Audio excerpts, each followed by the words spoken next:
Gents का बनाओगे तो और भी एक्स्ट्रा लोगे, 2.5 इंच बाहर निकलेगा और अंदर भी जाएगा 2-2.5 इंच। तो जितना बेल्ट का। गुड मॉर्निंग एवरीवन, कैसे हैं आप सब? आई होप मस्त होंगे। सो गाइस, आपकी दुआ से मैं भी पहले से बेटर हूँ।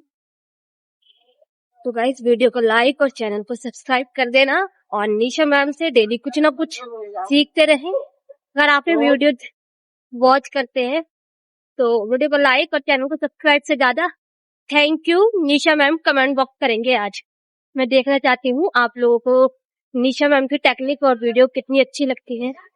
और हम पूरा नहीं डाल सकते क्योंकि वो निशा मैम की प्राइवेसी है, तो जो भी हाईलाइट है। और मैं कोशिश करती हूँ कि आप निशा मैम से घर पर ही बेहतर से बेहतर सीखें और निशा मैम को भी वीडियो को लाइक और सब्सक्राइब और निशा मैम को बहुत सारा प्यार दें, क्योंकि निशा मैम की वजह से ही मैं उनकी वीडियो डाल पाती हूँ, अदरवाइज कोई नहीं अपनी वीडियो नहीं देता। तो आज आप सभी लोग कमेंट बॉक्स में थैंक यू निशा मैम लिखेंगे।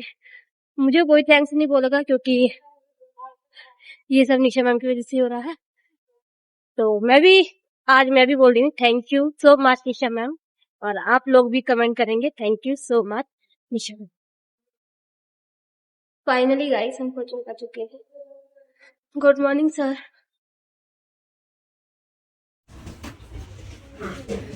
Good morning ma'am. Good morning. Hi. Good morning everyone. Good morning ma'am. कैसे हो आप सब? ओके। आज हम क्लास में क्या सीखने वाले हैं? गुड, सबको पता है।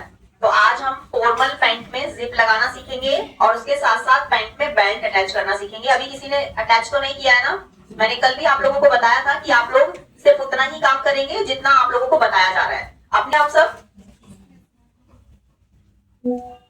देखो, अगर आप दिल से ये काम करते हो, सच्चे मन से ये काम करते हो, तो आपको ये 2 मिनट का बहुत सारा बेनिफिट होने वाला है और हो भी रहा है। बहुत सारे स्टूडेंट्स को देखा भी होगा आप लोगों ने, महसूस किया होगा आप लोगों ने कि जब आप क्लास से पहले ये 2 मिनट देते हो तो क्लास आपको कितना अच्छा लगता है ना? क्लास से आपको पॉजिटिव वाइब्स मिलती है। तो और सबसे बड़ी चीज है कि आपकी सोच बहुत अच्छी होती है अगर आप दिल से ये करते हैं। आपके साथ कोई भी इंसान कैसा भी बिहेव कर रहा है, आपको वो पॉजिटिव वे में ही मिलता है, उसका मैसेज कुछ ना कुछ आपको मिलेगा अगर आप ये सारे काम दिल से करते हैं। अगर गाना एक साइड हमने आपको बताया है स्टेप बाय स्टेप कैसे आपको रेडी करना है, पॉकेट बैक की कैसे अटैच होगी, फ्रंट की पॉकेट कैसे बनेगी, फिटिंग कैसे करना है, नीचे से फोल्ड कैसे करना है। तो ऐसे स्टेप बाय स्टेप करके आपको एक साइड पूरा रेडी कर लेना है और दूसरा साइड भी बिल्कुल उसी तरीके से रेडी करेंगे। हम यहाँ पे देख लेते हैं हमने अपना जो पैंट रेडी किया है वो कैसे किया है। दोनों साइड बिल्कुल बराबर होना चाहिए, ये ध्यान रखेंगे। दोनों साइड एकदम बराबर प्रेस करके पूरा अच्छे से सेट कर लेंगे पहले ही, और दोनों पार्ट आपको बिल्कुल वैसे ही रेडी करने हैं जैसे अभी हमने किया है। अब देखो, सबसे ज्यादा इंपॉर्टेंट होता है आपका इस पैंट में क्रोच आसन, और फिर जब आसन यहां से ज्वाइंट कर लेते हैं फिर आगे वाली साइड में जिप लगा देंगे और लास्ट में बेल्ट लगा देंगे। कहां से कहां तक स्टिच करना है? यहां से और यहां तक। इसके बाद आप इसे ऊपर वाली साइड तक फिटिंग बाद में करेंगे जब आपका पैंट वगैरह सब अटैच हो जाता है, फिर बाद में ऊपर तक सिलाई लगा देते हैं। अभी के लिए मैं यहां से और यहां तक स्टिच लगा रही हूँ। तो स्टिच कैसे लगाएंगे? दोनों को मिला लेंगे, ऐसे पॉइंट को, दोनों पॉइंट को मिला देंगे ऐसे। ये 7 इंच और 6.5 इंच के बीच में ही होना चाहिए। 6.5 से छोटा कर दिया तो फिर बहुत छोटा हो जाएगा और 7 से ज्यादा कर दिया तो आसन का ये नहीं बन पाएगा, क्योंकि यहाँ से गोलाई बनना स्टार्ट हो जाता है ना। यहाँ से ऊपर तो आपका सीधा जाता है शेप, लेकिन यहाँ से नीचे ऐसे गोलाई में आता है। तो अभी सोचो आप गोलाई में जिप लगा सकते हो? नहीं आएगा। देखो ऐसे अगर हमने यहाँ पे सिलाई लगा दिया तो फिर ये खिंचेगा नहीं। तो ये जरूर करना है आपको, वो साइड जिस साइड से मार्जिन ज्यादा है। अब यहाँ पे देखो, हमने ये जो पीछे वाली साइड में सिलाई का निशान लगाया हुआ है, इन दोनों पॉइंट को ऐसे मिलाएंगे। आप ये गलती करते हो कि दोनों साइड में जो मार्जिन है वो बराबर नहीं लेते, कई बार आगे पीछे हो जाता है इस तरीके से। बट अगर ऐसे आगे पीछे आपने किया तो आपका दोनों साइड का शेप सही नहीं आएगा, बराबर नहीं आएगा, वो आगे पीछे हो जाएगा। लगाना शुरू करना है।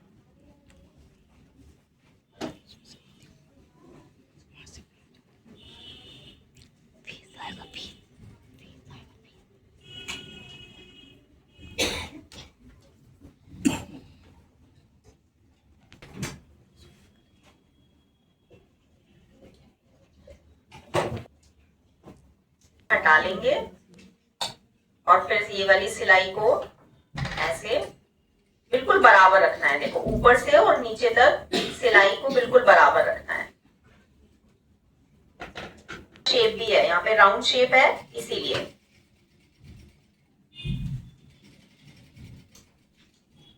अब जहां पे भी आपने एंड किया है यहाँ पे आपको लॉक लगा देना है।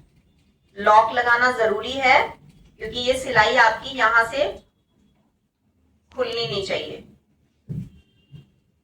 जो भी मेरा बेल्ट का साइज है, मेरा बेल्ट का साइज कितना है 30, ठीक है। तो 30 को हम डिवाइड कर लेंगे कितने से 4 से, तो मुझे आज मिलेगा 7.5। तो भी यहां से ये जो जॉइंट है हमारा साइड में 7.5 इंच देख लेते हैं कहां पे आएगा। यहाँ पे आ रहा है, यहाँ पे आ रहा है तो मतलब ठीक है 1 इंच ले लेंगे यहाँ पे। और यहाँ से फिर जितना भी आपका ये वाला पार्ट है, ये वाला यहाँ से सिलाई में थोड़ा सा ले लेंगे। समझ में आ गया? तो थोड़ा सा आपको यहाँ पे ऐसे सिलाई लगाना है साइड में। और ये हम मैक्सिमम ही लेते हैं इसीलिए बड़ा ही आएगा हमेशा। जब भी हमारी पैंट स्टिच होगी ये थोड़ा बड़ा ही होगा। तो इतना पार्ट मैं यहाँ पे सिलाई में लूंगी और इसको धीरे धीरे करके इस लाइन पे ऐसे मिला दूंगी। बट ध्यान रहे ये जो आपकी सिलाई लगेगी ये ऐसे नहीं कि मैंने यहां से लिया और ऐसे मिला दिया, ठीक है। ये वाला पार्ट नहीं होना चाहिए क्योंकि अगर आपने ये बिल्कुल बैलेंस खराब कर दिया, एकदम से ऐसे फोल्ड किया यहाँ पे और एकदम ऊपर वाला शेप अच्छा नहीं आएगा। तो जितना भी आपको सिलाई में लेना है यहां से धीरे धीरे करके जाएंगे ऐसे और इसी पॉइंट पे मिला देंगे। होगा देखो यहाँ पे जो ये लॉक लगा हुआ है ये नीचे की तरफ होना चाहिए ताकि इन फ्यूचर आपका जिप अगर खराब भी होता है तो वो नीचे की तरफ निकलेगा नहीं, ये बाहर ऊपर आ जाएगा और जिप हमारा यहाँ तक लग जाएगा, ठीक है। तो पहले हम क्या करेंगे, जिप को बंद करेंगे और जिप को बंद करने के बाद ये वाली जो पट्टी है इस पट्टी के ये राइट साइड में बराबर रखेंगे ऐसे एकदम बराबर। और इस पट्टी का साइज भी देख लीजिए, ये जो पट्टी का साइज है ये कम से कम 1.25 इंच की पट्टी का साइज आपका तैयार होना चाहिए। 1.25 इंच कितना होगा 2.5 इंच, ठीक है। तो 2.5 इंच की पट्टी एक कटिंग करोगे और कटिंग करने के बाद उसको ऐसे फोल्ड कर लोगे, 2.5 में 3 भी कर सकते हो। ओवरलॉक करने के बाद यहाँ से इसका जो साइज है ऑलमोस्ट दोनों पट्टी का साइज बराबर ही रखना है। थोड़ा सा नीचे से एक्स्ट्रा रहेगा और 7 इंच तक आपका जिप अटैच होगा। एक्स्ट्रा जो भी होगा वो यहाँ से कट करके निकाल देंगे बाहर। तो इस तरीके से आपको 2 पट्टियां तैयार करनी है जिप के लिए। कम भी रख सकते हो, 2 भी रख सकते हो क्योंकि 1 इंच का ही पट्टी ये वाला रेडी रहता है अंदर, ठीक है। कुछ सिलाई में जैसे सेट करोगे ऐसे और ये हमारी ऐसे पलट के अंदर चली जाएगी, ऐसे चली जाएगी। क्लियर हुआ? कट कर लेना है जो शेप आपने दी है पट्टी की। वैसे तो आपको ये पहले ही कर लेना चाहिए लेकिन सॉफ्ट फैब्रिक है ना तो करना पड़ रहा है। अगर मेरा सॉफ्ट फैब्रिक नहीं होता, हार्ड होता तो फिर जरूरत नहीं थी ये सब करने का, फिर ये पेपर फ्यूजिंग का यूज नहीं करते।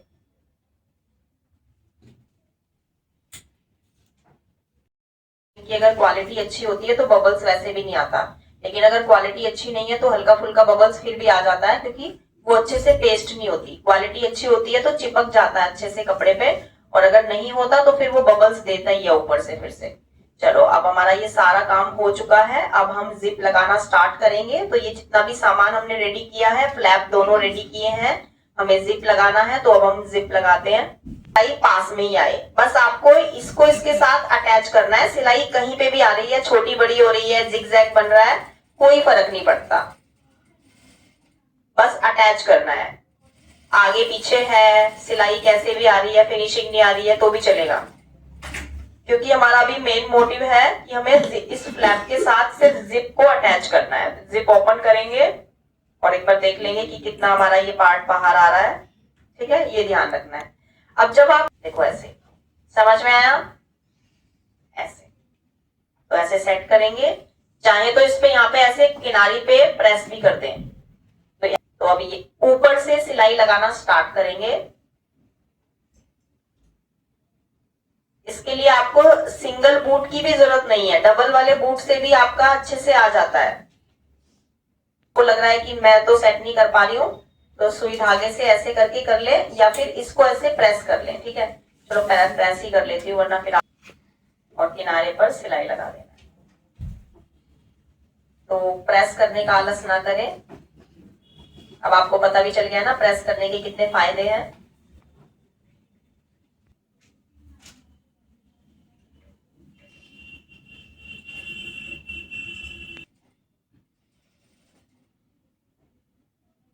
बट नीचे से और ऊपर तक सिलाई एकदम बराबर।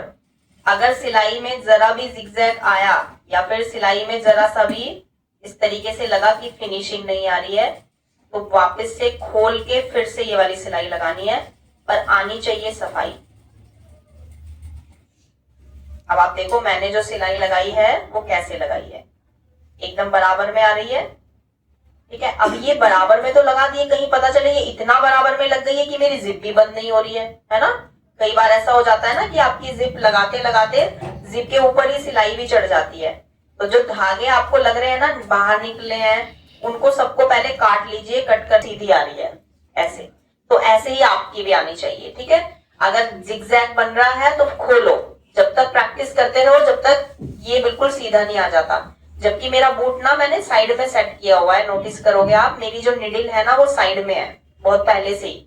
उस दिन जब मैंने आपको पाइपिंग लगाना सिखाया था, उस दिन से मेरी मशीन की सेटिंग टेढ़ी हो रखी है। तो मुझे थोड़ा अनकंफर्टेबल भी होता है ऐसे सब कुछ सिलने में, क्योंकि जो हमारी निडल है वो बूट के एक साइड में ही जा रही है होती है, तो कंफर्टेबल होकर हम सिलाई कर लेते हैं। तो अभी देखो जब टेढ़ी है, सेटिंग दूसरी पॉइंट पे है, तब भी ऐसे आ रही है। तो मतलब अगर आप कोशिश करोगे, आपकी मशीन तो सेंटर पे ही होगी, सेंटर पे होगी तो सिलाई बिल्कुल सीधी आनी चाहिए।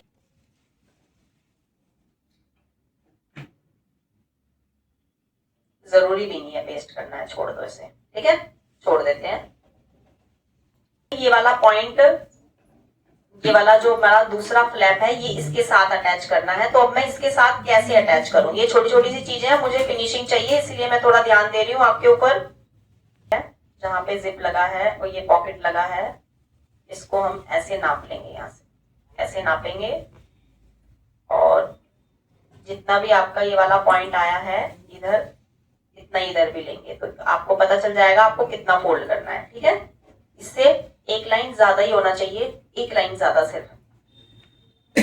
ये वाला थोड़ा सा ज्यादा होना चाहिए क्योंकि ये ऊपर आता है ऐसे, थोड़ी सी गाइडलाइन मिल जाएगी मुझे। नाखून कम है और यहाँ पे ज्यादा है, तो ये मार्जिन आप ऐसे ना करें कि फ्लैप को पूरा ऐसे कर ले तो ये ऐसे आ जाएगा, फिर ऐसे ना करें, आपको इस लाइन के अकॉर्डिंग रखना है ऐसे। तो ये कपड़ा अगर बाहर निकल रहा है तो निकलने देंगे, ऐसे फ्लैप रखेंगे सभी स्टूडेंट। ये दोनों बराबर होने चाहिए फ्लैप, उतना ही फ्लैप बाहर निकालेंगे ऐसे, और जो ये मार्जिन है इस मार्जिन के अकॉर्डिंग रखेंगे। समझ आया सबको? ऐसे। तो चाहो तो ये ऐसे पलट के भी कर सकते, इस सिलाई के बिल्कुल बराबर से ही निकालना है आपको, तो इधर से भी कर सकते हो ऐसे। फ्लैप ऐसे ही रखेंगे टेढ़ा।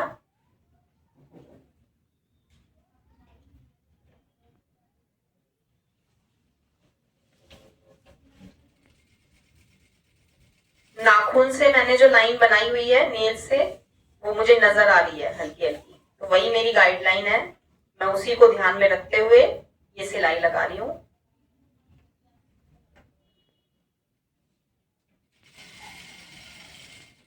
अब इस लास्ट पॉइंट पे बहुत ध्यान से लगाना है क्योंकि मुझे सिलाई चाहिए।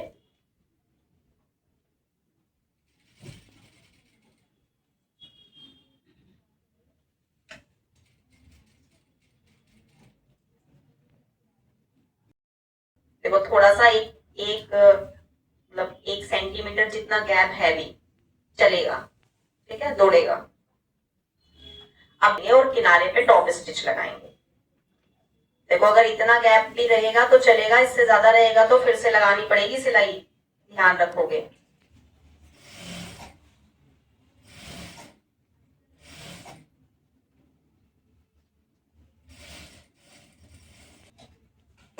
अब इस फ्लैप को हम ऐसे टर्न कर लेंगे और ऊपर से प्रेस कर लेंगे।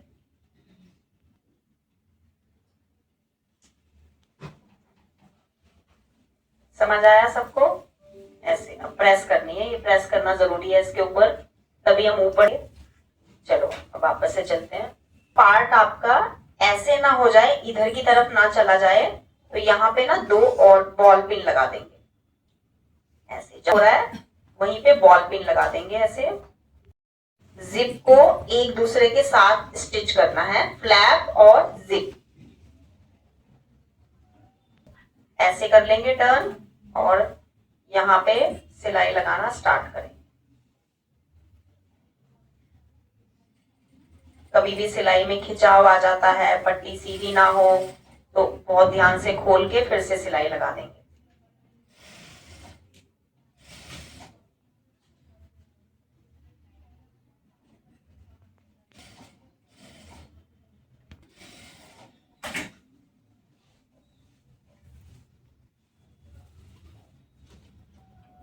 अब सबसे ज्यादा इंपॉर्टेंट होता है ये ऊपर वाला सिलाई लगाना। इसी सिलाई की वजह से तो आपकी पूरी फिनिशिंग दिखती है, पता चलता है कि आपने कितना अच्छे से किया है। उसके लिए हम एक छोटा सा एक ड्राफ्टिंग तैयार कर लेते हैं, जिसकी हेल्प से आप बहुत अच्छे से ये वाली सिलाई लगा सकते हो। उसके जो बेल्ट में यूज करते हैं वही ले लेंगे। आप ड्राफ्टिंग पेपर भी ले सकते हैं। तो इस पूरी लेंथ का जितना भी यहाँ से यहाँ तक का साइज है वो साइज ले लेंगे, और इसको यहाँ से ऐसे कट कर लेंगे। 1 इंच कहाँ पे आ रहा है? 1 इंच इतना है। इस मतलब 1 या 2 लाइन कट करनी पड़ेगी मुझे, तो यहाँ से थोड़ा सा कट कर लेती हूँ। ध्यान रहे उतना ही साइज होना चाहिए जितना मैंने बताया है, 1 इंच। जितना भी 1 इंच में ये फालतू है ये कट कर लेंगे ऐसे। यहाँ पे गोलाई वाली शेप देते हैं ना, वही वाली शेप आपको इसमें कटिंग करनी है। इससे आपको आइडिया लगेगा कि आपको कितनी गोलाई देनी है और कहाँ पे सिलाई लगानी है। ऐसे तो ये इधर उधर हो जाएगा। इससे बढ़िया है कि सिलाई लगा ले जहां जहां पे लगानी है, आपको गाइडलाइन जहां पे लेनी है। था ना लॉक, वो उसको पहले ही ऑलरेडी नीचे कर दिया था, तब क्योंकि मैं यहाँ से सिलाई लगाऊंगी तो वो मेरा सिलाई में ना आ जाए। तो यहाँ से इस पॉइंट से सिलाई लगाना स्टार्ट करेंगे। अभी स्टिचिंग गैप को बिल्कुल भी बड़ा नहीं रखेंगे, छोटा ही रखेंगे। छोटा होगा ना तो बहुत आसानी से आपका ये हो जाएगा। 1-2 कदम आपको ऐसे बैक करना है, ठीक है, लॉक लगा देना है। ये सिलाई आपकी खुलनी नहीं चाहिए। और जब आपका ये गोलाई वाला पार्ट आएगा तो आपको हाथ से मशीन घुमानी है। कहीं आप एक्सीलेटर पे पैर ज्यादा दबा देंगे तो ये भागेगी आगे और आपकी शेप नहीं बन पाएगी। इसलिए आपको सिलाई का गैप छोटा रखना है और धीरे धीरे हाथ से घुमानी है। इसे चला भी सकते हैं। और दूसरी चीज ध्यान रखनी है, आपने जो पहले वाला फ्लैप बनाया है ये सिलाई में बिल्कुल नहीं आना चाहिए। तो अगर ये ज्यादा चौड़ा बन गया है तो इसको गोलाई में आने के बाद इसको ऐसे पीछे से अपनी ही तरफ कर दे, जिस तरफ आपने अटैच किया है।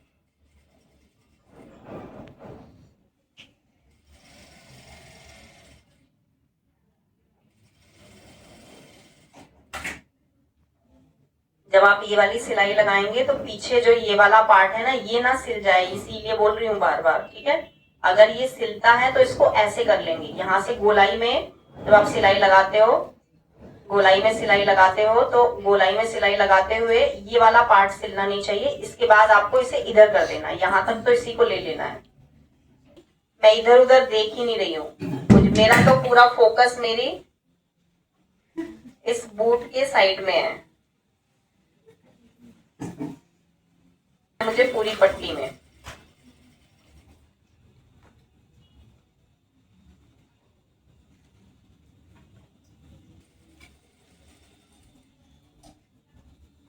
एक्स्ट्रा फैब्रिक कट करेंगे, बहुत ज्यादा अंदर नहीं होना चाहिए वरना मोटा हो जाएगा। ज्यादा मोटा भी हमें नहीं रखना। ये हमारी खुल गई है ना, तो इसको लगा देंगे सिलाई के ऊपर। ऐसे बैंड लगा देते हैं तो वो नहीं अच्छा दिखेगा, फिनिशिंग नहीं दिखेगा। इसको बिल्कुल बराबर ऐसे नापेंगे इधर से भी, और इधर वाला थोड़ा सा एक्स्ट्रा ही जाएगा। 18.5 मतलब करीब करीब 19 मान लेते हैं, और इसमें 2 प्लस कर लेते हैं, 1 और 2। लेकिन जब ये वाला पार्ट होता है ना तो इस साइड में हमारा थोड़ा लंबा होता है। जेंट्स में अगर करोगे आप तो जेंट्स में ना ये जो पट्टी होती है ये थोड़ी सी और बाहर निकली होती है, कम से कम 2-2.5 इंच तक बाहर निकली होती है। तो अगर जेंट्स का बनाओगे तो और भी एक्स्ट्रा लोगे, 2.5 इंच बाहर निकलेगा और अंदर भी जाएगा 2-2.5 इंच। तो जितना बेल्ट का साइज आ रहा है ना, कम से कम 4-5 इंच आपको प्लस करना है जेंट्स में। लेकिन अगर हम अपना बनाएंगे तो हम अपने में उतना ही रखेंगे जितना एक साइड में रख रहे हैं, ठीक है। 2 इंच के आसपास बहुत है, तो 1 और 2 तो 21, ठीक है। तो इसी तरीके से 21, 22 रखेंगे, दो बनाने हैं आपको, ठीक है। तो 22 साइज के 2 ले लेते हैं।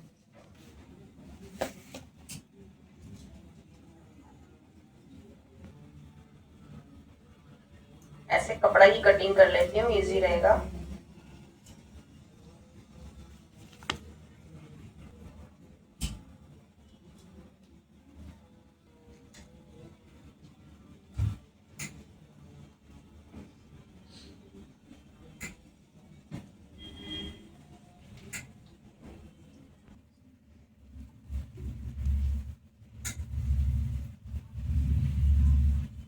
टेम्परेचर कम करके करना।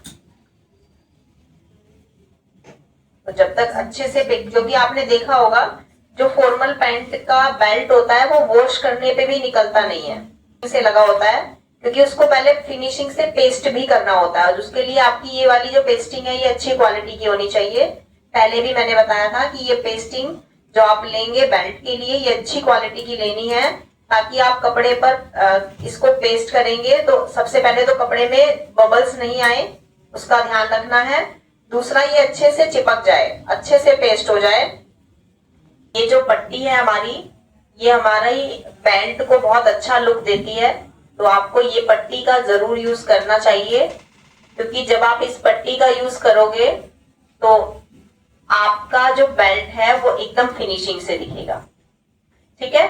और ये जो पट्टी आती है ये ब्लैक में आती है और व्हाइट में आती है।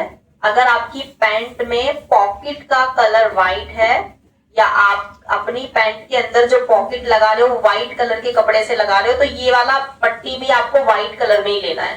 ये ब्लैक में भी आता है और व्हाइट में भी आता है, तो आप अपने अकॉर्डिंग आप इसको ले सकते हैं। तो मैंने ब्लैक फैब्रिक यूज किया है, इसलिए मैं ब्लैक यूज कर रही हूँ। छोटी चीजें बताई जा रही है बार बार। तो देखो, अभी आज की क्लास में हमने क्या सीखा है, सिर्फ जिप लगाना सीखा है, लेकिन आई एम श्योर कि आज के बाद पैंट में कुछ भी हो जाए जिप बहुत बढ़िया लगेगी, है ना। आप पैंट में कुछ भी कर लेंगे, ये जिप बहुत बढ़िया लगाएंगे, ये मुझे पूरा पक्का विश्वास है, क्योंकि मुझे पता है मैंने आपको जिप लगाने का तरीका कैसे बताया है, मैंने आपको किस तरीके से बताया, कितना टाइम लेकर बताया है, ठीक है। तो आज की क्लास में सिर्फ इतना ही, क्योंकि बेल्ट को भी इसी तरीके से एक्सप्लेन करना है। आप सब जब फॉर्मल पैंट बनाएंगे तो ये सारे छोटे छोटे पॉइंट को ध्यान में रखते हुए बनाएंगे, और आप किसी का भी बना सकते हैं। अगर आप बिगनर हैं तो भी आप स्टेप बाय स्टेप सारी चीजें फॉलो करके एक फॉर्मल पैंट डिटेल में बिल्कुल अच्छे से बना सकते हो, ये मुझे पता है।